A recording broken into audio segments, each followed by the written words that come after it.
Jayachandran Gold and Diamonds, now at Palikatnai. The Chennai Silks Aadi sale தூத்துக்குடியில் ஜூலை 12 முதல் கோலாகல ஆரம்பம். கல்வி பொதுப்பட்டியலில் இருக்கிறது.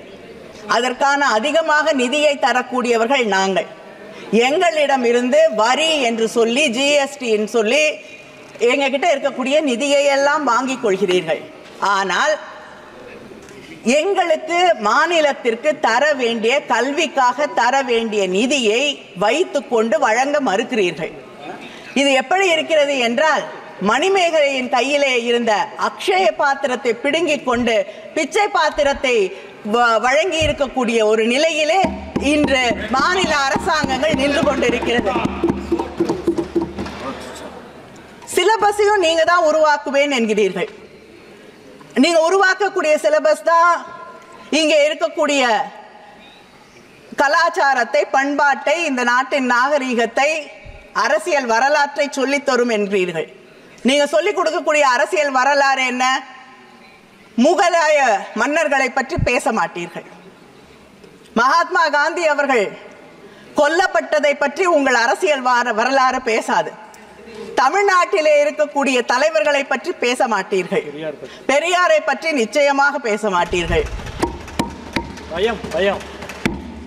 ஆனால் ஒரு தலைவர் அந்தமான் சிறையில் இருந்து புல்புல் பறவையின் மீது ஏறி, புல்புல் பறவையா ப்ரூம்ஸ்டிக்கான்னு எனக்கு தெரியல, ஏதோ ஒன்றில் ஏறி அவர் சிறையில் இருந்து வெளியே பறந்து வந்தார் என்று உங்களுடைய டெக்ஸ்ட் புக் சொல்லி தருது.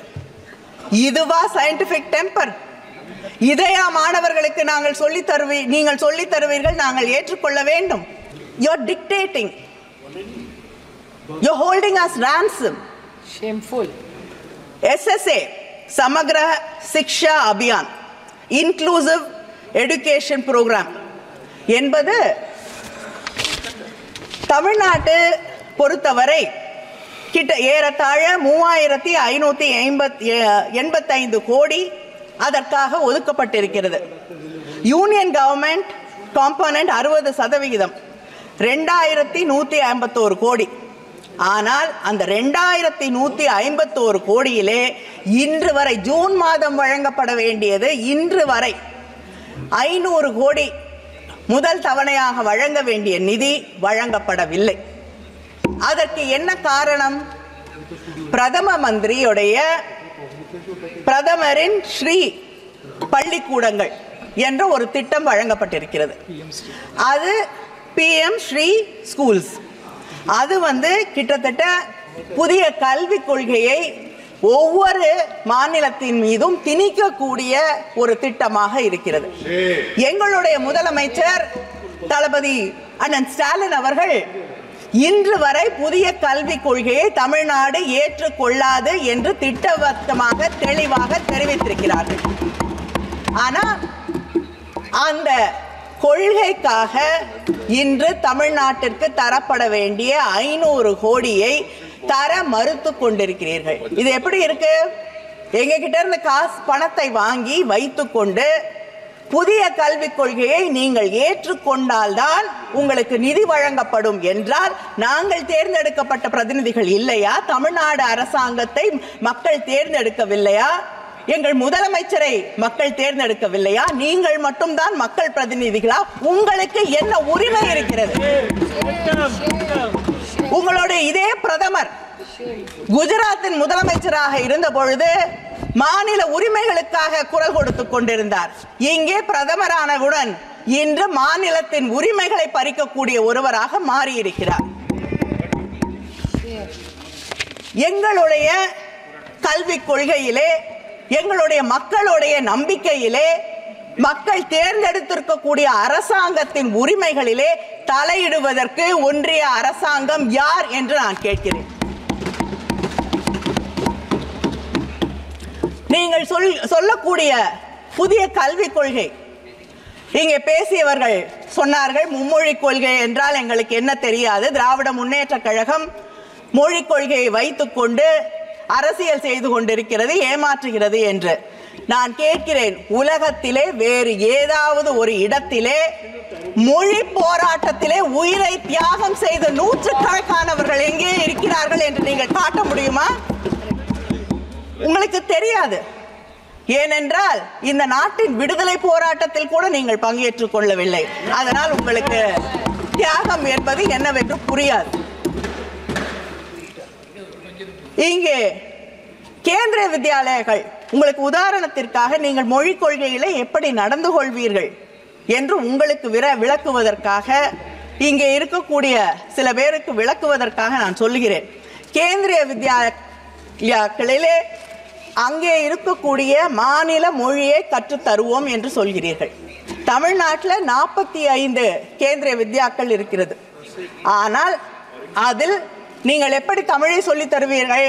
அங்கே இருக்கக்கூடிய மாணவர்களிலே 20 பேர் ஒரு வகுப்பிலே இருக்கக்கூடியவர்கள் எல்லாம் இணைந்து அங்கே இருக்கக்கூடிய தலைமை ஆசிரியரிடம் வந்து கோரிக்கை வைக்க வேண்டுமா? அப்படி கோரிக்கை வைத்தால் தமிழ் அங்கே அதற்காக ஆசிரியர் நியமிக்கப்பட்டு, ஆசிரியர் கிடைத்தால் நியமிக்கப்பட்டு அங்கே தமிழ் சொல்லித் தரப்படும். இது தமிழ்நாட்டிலே நாங்கள் கோரிக்கை வைத்து கெஞ்சி போராடி தமிழை கற்றுக்கொள்ள வேண்டும். கேந்திரிய வித்யாக்களிலே 45 பள்ளிகளிலே 15 பள்ளிகளில் தான் தமிழ் சொல்லித் தரப்படுகிறது. இப்படிப்பட்ட ஒரு நிலையை கேந்திரிய வித்யாலய பள்ளிகளிலேயே நடத்தி கொண்டிருக்கக்கூடிய உங்களை நம்பி மொழிக் கொள்கையிலே நீங்கள் நியாயமாக நடந்து கொள்வீர்கள் என்று நாங்கள் எப்படி நினைக்க முடியும்? ஒவ்வொரு இடத்திலும் ரயில்வே ஸ்டேஷன்ல போய் டிக்கெட் வாங்க முடியல, அங்கேயும் ஹிந்தியை திணித்துக் கொண்டிருக்கிறீர்கள். அப்படிப்பட்ட இந்த அரசாங்கம் எங்கள் மீது ஹிந்தியை திணிக்காது. ஹிந்தியை மட்டுமா திணிக்கிறீர்கள், சமஸ்கிருதத்தையும் திணித்துக் கொண்டிருக்கிறீர்கள். ஒவ்வொரு வழியிலும் எப்படி நாங்கள் உங்களை நம்பி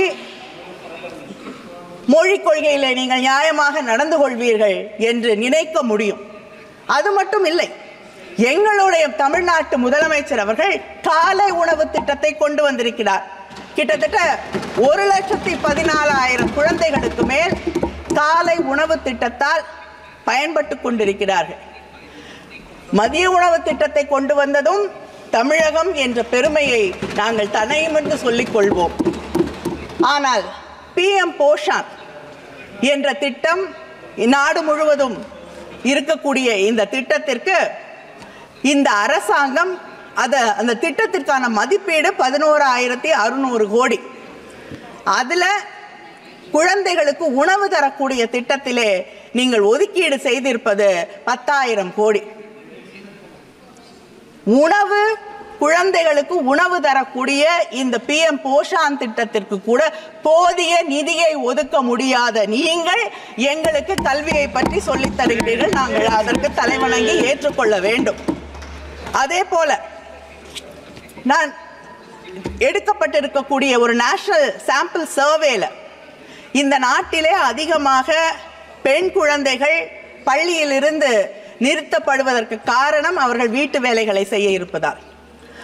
ஆண் பிள்ளைகள் நிறுத்தப்படுவது எக்கனாமிக் ஆக்டிவிட்டீஸின் காரணமாக, தொழிலை அவர்கள் தொடங்கி அங்கே இருக்கக்கூடிய குடும்பத்திற்கு பொருளாதாரத்தை ஈட்டி வருவதற்காக.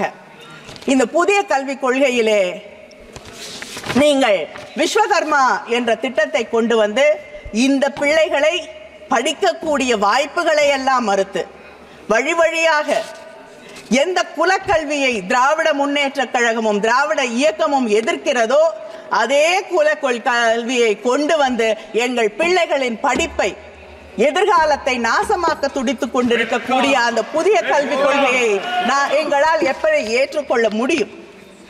இதே போல மொழி திணிப்பை பற்றி சொல்லுவதென்றால், தெலுங்கானால நீங்க சொல்லக்கூடிய ஏகலைவா மாடல் ஸ்கூல்ஸ்ல கிட்டத்தட்ட 47 பேர் வேலைக்கு எடுக்கப்பட்டிருக்கிறார்கள் பள்ளிக்கூடங்களிலே.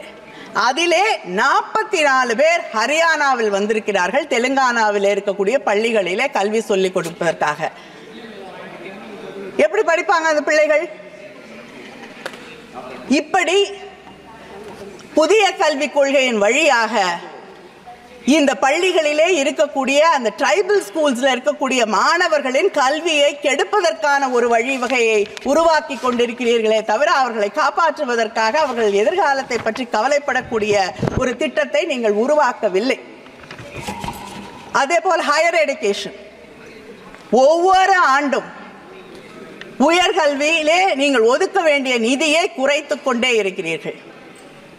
அதை தாண்டி கிளஸ்டர் ஸ்கூல்ஸ், அதிகமாக மாணவர்கள் இல்லை. தமிழ்நாட்டில் ஒரு மாணவன் இருந்தால் ஒரு பள்ளியை மூடாமல் நடத்தி கொண்டிருக்கிறோம். ஆனால் அதிகமாக மாணவர்கள் இல்லை என்றால் அந்த பள்ளிக்கூடத்தை மூடிவிட்டு அந்த ஊரில் இருந்து பல கிலோமீட்டர் அதிகமாக தூரமாக இருக்கக்கூடிய ஒரு இடத்திலே எல்லா மாணவர்களையும் கொண்டு வந்து கல்வியை நாங்கள் அவர்களுக்கு சொல்லித் தருவோம் என்றால் அந்த கிராமங்களிலே மலை பகுதிகளிலே வாழ்ந்து கொண்டிருக்கக்கூடிய ஆண் பிள்ளைகளும் பெண் பிள்ளைகளும் எப்படி கல்வியை பெறுவார்கள் என்று நீங்கள் சிந்தித்து பார்க்க வேண்டாமா? அதே போல எங்களுடைய தலைவர் கலைஞர் அவர்கள் ஒவ்வொரு சின்ன ஊரிலும், ஈவன் ஸ்மால் டவுன்ஸ், அங்கே இருக்கக்கூடிய பெண்களும் அங்கே இருக்கக்கூடிய வாய்ப்புகள் வசதிகள் பெருகாத குடும்பங்களிலே இருக்கக்கூடியவர்கள் நகரங்களிலே வந்து தங்கி படிக்க முடியாது, அவர்களுக்கு கல்வி கிடைக்காது, உயர்கல்வி கிடைக்காது என்பதற்காக அங்கே எல்லாம் கல்லூரிகளை உருவாக்கினார். அதனால தான் நீங்க இன்னும் 30 வருஷம் பொறுத்து ஒரு கனவு கண்டு கொண்டிருக்கிறீர்களே 50% உயர்கல்வியை எட்டி விடுவோம் என்று. அதை தமிழ்நாடு என்றோ தாண்டி விட்டதற்கு காரணம் சின்ன சின்ன ஊர்களிலே நாங்கள் அங்கே கல்லூரிகளை உருவாக்கி வைத்திருப்பதற்கு ஆன அந்த செயல் திட்டத்தை கொண்டு வந்த தலைவர் கலைஞர் அவர்களின் வழியிலே வந்திருக்கக்கூடிய ஆட்சி இந்த கல்லூரிகளை மூடக்கூடிய உங்களை, உங்களுடைய புதிய கல்விக் கொள்கையை எப்படி ஏற்றுக்கொள்ளும் என்று நான் கேட்கிறேன். அது மட்டும் இல்லை, இன்னும் சொல்வதற்கு நிறைய இருக்கிறது. இன்னும் சில நிமிடங்கள். கருத்துக்கள் நிறைய இருக்கு, ஆனால் சீக்கிரம் முடிக்கிறேன். நீட் எங்கள் தமிழ்நாட்டிலே சாதாரண குடும்பங்களை சார்ந்த கிராமப்புறங்களில் இருக்கக்கூடிய பிள்ளைகள் படிப்பதற்காக தலைவர் கலைஞர் அவர்கள் ஒவ்வொரு மாவட்டத்திலும் அரசு மருத்துவ கல்லூரிகளை கொண்டு வந்தார்கள். நீங்கள் நீட் பரீட்சைகளை கொண்டு வந்து அங்கே இருக்கக்கூடிய மாணவர்களின் கனவுகளை எல்லாம் சிதைத்துக் கொண்டிருக்கிறீர்கள். எத்தனை பேர், எத்தனை மாணவர்கள் உயிரை மாய்த்துக் கொண்டிருக்கிறார்கள். அதை பற்றி உங்களுக்கு கவலை இல்லை. ஏனென்றால் இந்த அரசாங்கம் வந்த பிறகு ஒரே ஒரு தொழில் மற்றும் வளர்ந்திருக்கிறது. கிட்டத்தட்ட 5750 கோடி கோச்சிங் இண்டஸ்ட்ரி, இந்த கோச்சிங் ஸ்கூல், இது மட்டும்தான் வளர்ந்திருக்கு. Jayachandran Gold and Diamonds, now at Palikatnai. The Chennai silks Aadi sale தூத்துக்குடியில் ஜூலை 12 முதல் கோலாகல ஆரம்பம்.